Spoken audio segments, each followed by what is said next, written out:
Welcome back to the Dividend Diplomats YouTube channel. You got your boys here, Lanny and Bert. The Dividend Diplomat, it's Monday, it's Inauguration Day. So in today's video, we're going to talk about the one sector that is primed for success with this new upcoming administration. Guys, smash that subscribe button. Give us a nice thumbs up. This is your favorite dividend investors out here in all of social media. Yeah, Bird's teasing it there. A little Trump administration rolling in today. And it's all about what industry will perform the best under this next 4-year reign.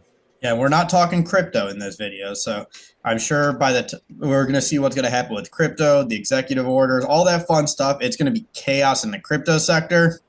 That's not featured today. Today, we are focusing on we're focusing on our favorite sector today, everybody. The one sector that we love more than any other sector out there. The one we probably know, like, have some pretty good intimate knowledge about. We're talking banking today. So we're going to be talking with the likes of JP Morgan, Citi, Wells Fargo, US Bank, all the big banks that might be primed for success in this second Trump administration. Exactly, guys. This is going to be pretty awesome. Just remember to like the video, subscribe to this channel, guys. Yeah, I mean, because what happened during the first reign back in 2016 through 2020, Bert? Yeah, so I found this old article. It was from Motley Fool talking back. It was in January 2018. Looking back at the first year for banking, and man, did banks crush it, Lanny, in 2017. The banking sector as a whole was up over 30% in that first Trump administration. Bank of America, here I'm going to put this chart up here, was up 42%. Citi was up 41% that year. JP Morgan, 38. Morgan Stanley, 37. Wells Fargo, lagging for obvious reasons. And that could just be because Wells Fargo sucks. And then overall, the rest of the banking sector was up 30%. What contributed to that? Well, we've been down this road before. You had heavy Republican influence in that first year of the Trump administration, like you're going to get this year. Deregulation, lower taxes, more pro-business policies cause a lot of cash to enter into the system, and the banking system benefited mightily as they got more cash on their balance sheets. They were able to lend. They were able to do more with more money, and that really caused those balance sheets to pop up, be flooded with capital, reward shareholders. Yeah, usually, with the Republican Party, you'll have maybe a pullback or rollback on some CFPB rulings. You've got the big items going on right now, related to junk fees, more specifically, typically overdraft and non-sufficient fund fees. And then there's the big deal going on right now regarding interchange income. So there's that. Again, typically the administration under a Republican Party will peel back or open up or clear the path for banking. So banking typically enjoys it. Go ahead, Bert. No, I was going to say, and that's exactly it. And that's going to be, you're going to see probably a lot of rollback. I know the CFPB has been pretty busy. And you've seen a lot of people calling for the overall dismantling of the CFPB, which I don't think is going to happen per se. But what they're doing, the scope of what the CFPB is going to cover is probably going to shrink down a lot. And that's probably going to save banks, fintech companies, investment companies a lot of headaches, because the CFPB has been rolling out all kind of new rules, all kind of new regulations, Lanny. It's been wild, and the extra costs that have come along with each of those. Yeah, I mean, there's no question the additional cost and the additional time and resources that that the CFPB and other regulation put on financial institutions. So hopefully under this, less fees, less resources, aka time and salary and cost being swallowed up with rulemaking and compliance, can be spent more towards business and growing their business. So that's usually the case here. Now, the big thing is, though, will we still see that, occur this year? Will it have that much of an impact given the amount of talk surrounding, Bitcoin and the strategic reserve and the focus on cryptocurrency? I believe there was even a huge party this weekend that good old DJT threw this weekend for the crypto community. Yeah, that probably coincides with the release of his Trump coin. That's going wild. So crypto is going to benefit. And the question is, how is banking going to benefit from crypto too, right? Because let's think about this for a second. crypto's what obviously in the blockchain is outside of it. So you're going to see a lot of funds possibly leaving the banking sector, going into these places that are holding it. So into the asset managers of the world, into the Coinbases of the world, into all these places, all these wallets that are outside of our traditional banking sector. But if there's something I feel like I've learned about our banking industry too, Lanny, over the years, they're not just going to like take the sweet chin music and lay on the mat and say, pin me. They're going to find a way to figure out how to fight back.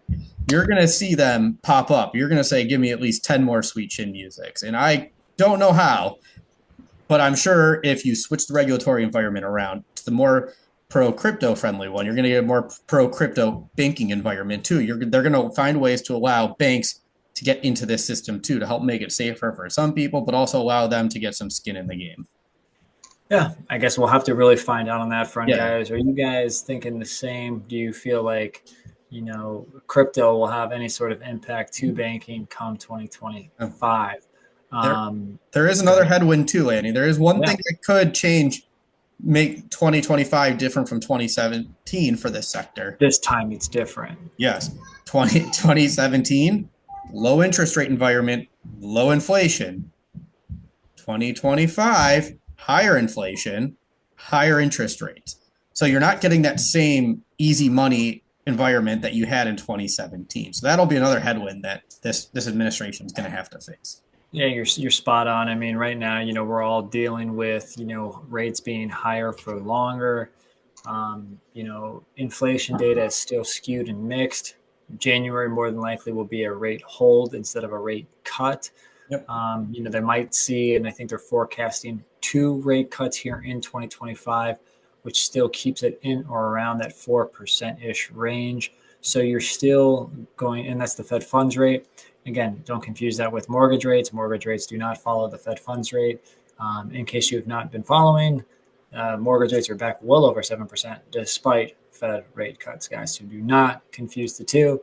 But what could happen, with those Fed funds rate, typically what you'll see is the short-term type loans, your auto loans, maybe your consumer loans might have a little bit less. Your HELOCs will obviously go down because the prime rate goes down. But definitely a different tune in the music comparative to 2017 here. As Bert just said, I mean, inflation still exists. Inflation will always exist, especially as, money continues to go out into the system. Yeah, and banks are still struggling with funding. They still have stressed balance sheets. It's not easy money anymore. You still see high savings account rate, but this could also mean, though, in a better regulatory environment, in a more open era that's more pro-business, you could see some massive consolidation in this sector too. You might see more banks just say, screw it, we can't afford it anymore. Let's just get together and make larger institutions. You started to see that come about in 2024. You started to see those acquisitions start to get announced, where you saw some mergers of equals, 2 banks together to make a larger one. I guarantee you in 2025, you're going to see a lot more consolidate in this better a pro-business economic environment. Yeah. So a lot of things going on here, guys. Again, first day is today, January 20th. We're only a few weeks into the year. Market is up. The banks are reporting earnings. Most of them have been very strong, almost record earnings, I believe. Somebody could correct me if I'm wrong there. So banking is already starting off on the right foot, and we could continue to see short-term, deposit expense go down and loan interest income staying up. So I think you're having banks possibly performing well, coupled with all of this. Again, the rollback, a little bit of a boomerang possibly on the crypto issues. But then again, lower possible tax rates, less regulation. So there's a lot of good and / potentially bad headwinds. Yeah, and if history repeats itself, remember the sector was up 30% in 2017, that first year of the administration. Could this sector jump up another 30% in 2025? That's the question. But you're like, this is why I'm going all in on JP Morgan Chase. That's right, everyone. So let us know what your thoughts are about the banking sector as a whole. Are you all in on the banking sector? Do you think this has a chance to jump and pop up in 2025 in the first year of this new Trump administration? Hey guys, let us know in the comments. Like the video, subscribe to this channel. let us know what other stocks or investments you're doing here in 2025. We'll continue to put out all the content that we can based on what we're talking about, discussing, and thinking about in 2025 regarding investing, guys. Appreciate the stop by as always. Yep. Subscribe, like the video, and remember, you're either with us or you're against us, Jack. That was Bert the Herd and Lanny from the gosh darn Dividend Diplomats. Over and out.